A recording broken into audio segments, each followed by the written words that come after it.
Nakakatawa itong si Jordan Poole, ganda na sana ng look away 3 na mala Stephen Curry kaso ang problema sablay. Pero bumawi naman kaagad dyan si Jordan Poole, nag-angas dito sa home court ng Washington Wizards. Parang ginawang UFC ni JJJ itong basketball matapos pilipitin ng leeg dito ni Kyle Kuzma.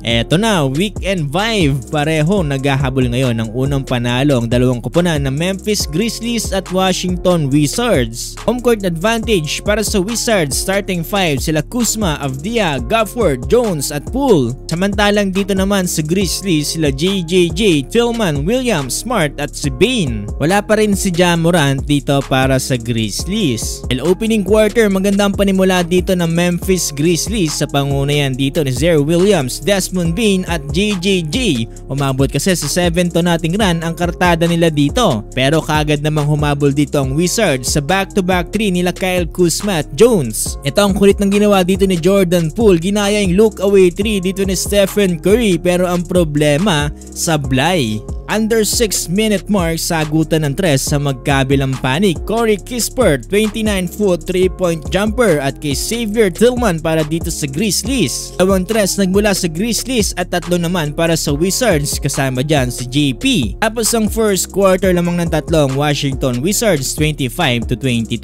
Second quarter lamang pa rin dito ang Washington Wizards. Ganda ng panimula dito ni Danilo Gallinari. 12-foot jumper at ang ganda ng finger roll niya dito.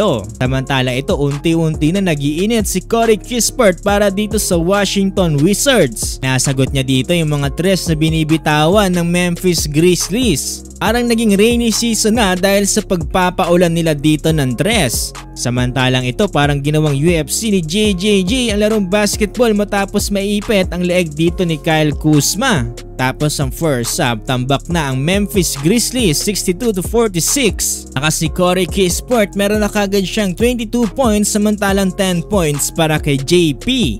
Opening ng third quarter, sumali na si JP dito sa 3-point party ng Washington Wizards. Mukhang ayaw mapahiya ni JP doon sa kaninang look away 3 niya sa first quarter. Mantalang ito, under 9-minute mark, sinusubukan naman ni Jaren Jackson Jr. na humabol dito sa pamamagitan din ng 3-point jumper. Tuwang niya dito si Desmond Bane pero ito under 4-minute mark, JP back-to-back 3 para dito sa Washington Wizards. Pero unti-unting gumaganda yung hustle dito ng Grizzlies kasama na dito si Derrick Rose kaya naman natapos ang third quarter 92-80. Fourth and final quarter, naghabol pa rin dito ang Memphis Grizzlies. Unti-unti nang bumabalik ang vintage Derrick Rose. Naibaba nila sa 6 ang lamang dito ng Washington Wizards pero hindi pa rin to naging sapat dahil sa nag-init na si Kyle Kuzma at JP. Sa huli, panalo pa rin ang Washington Wizards. Nanguna dito si Poole na merong 25 points, Kuzma 21 points.